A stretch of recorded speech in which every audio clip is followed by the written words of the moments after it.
Communism's Sinister Makeover. Commentary. Communism got a sinister makeover after the Cold War. Somehow, collective memory has forgotten that Marxist and communist ideologies contributed to 61 million murders in the Soviet Union between 1917 and 1987. China has experienced at least 60 million murders over the past 70 years and an estimated 330 million forced Chinese abortions. The killing in China persists today. In the intelligence community, we believe that the exponential increase in organ harvesting over the past 20 years, combined with the use of 93 state-run military hospitals for transplants and murders, may have led to at least 3 million deaths attributable to forced organ harvesting. Rapid economic growth and international trade participation gave some the impression that communism might just be the key for some countries. Last night I even saw somebody say, well, she isn't in the Epstein files. Ignorance abounds.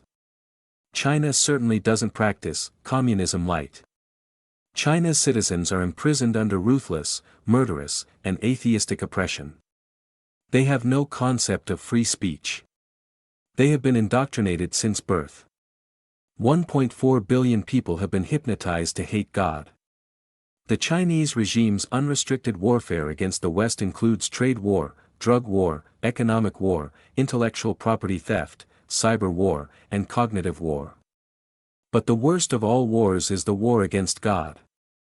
From my book, The Red Tsunami, The Silent Storm Killing Your Freedom, I write, communism abhors and bans God and all other religions as the source of any authority. It replaces God with worshipping the state or head of the state as the only God. It replaces love with fear. It replaces a truth with demonstrated lies. According to Pew Research, nearly 40% of Americans today believe we are living in the end times. Many fear the mark of the beast, a system that restricts food and shelter if one does not pledge oneself to Satan.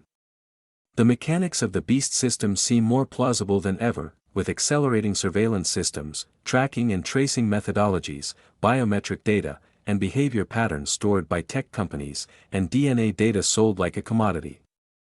The walls are closing in on freedom. The mission of Satan has always been described as threefold: steal, kill, and destroy. In the book of John, Jesus warned us, the thief does not come except to steal, and to kill, and to destroy.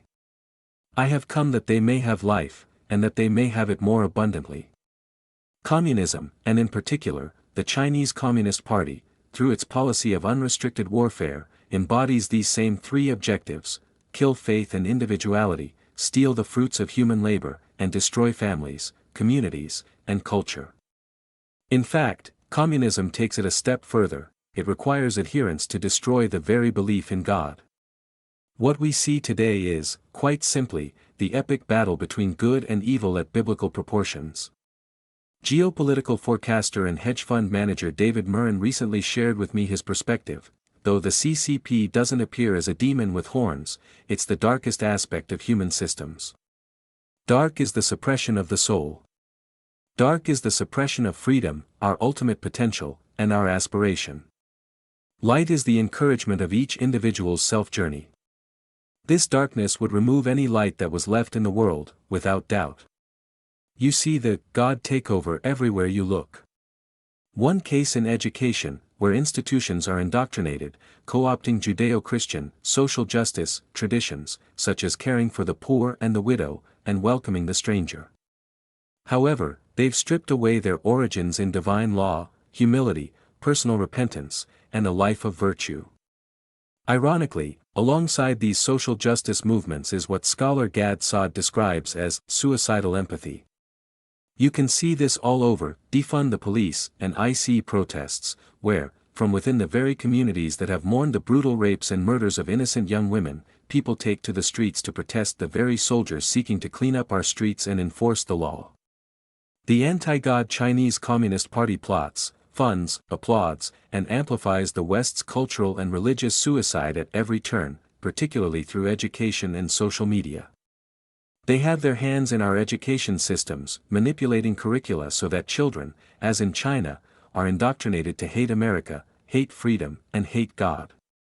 In fact, The CCP has invested billions in United Front operations, which include propaganda, influence campaigns, and institutional infiltration, carrying this neo-Marxist, soul-denying erosion.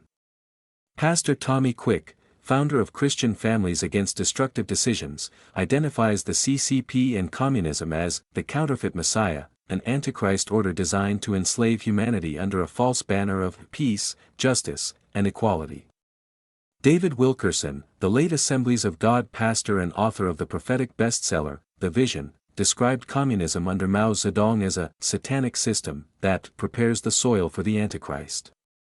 He linked Mao's cult of personality to the man of lawlessness, described in the New King James Version, "Let no one deceive you by any means. For that day will not come unless the falling away comes first, and the man of sin is revealed, the son of perdition, who opposes and exalts himself above all that is called God or that is worshipped, so that he sits as God in the temple of God, showing himself that he is God." China's social credit system, bloody suppression of religious freedoms, and numerous propaganda arms draw parallels to a rising global satanic deceiver.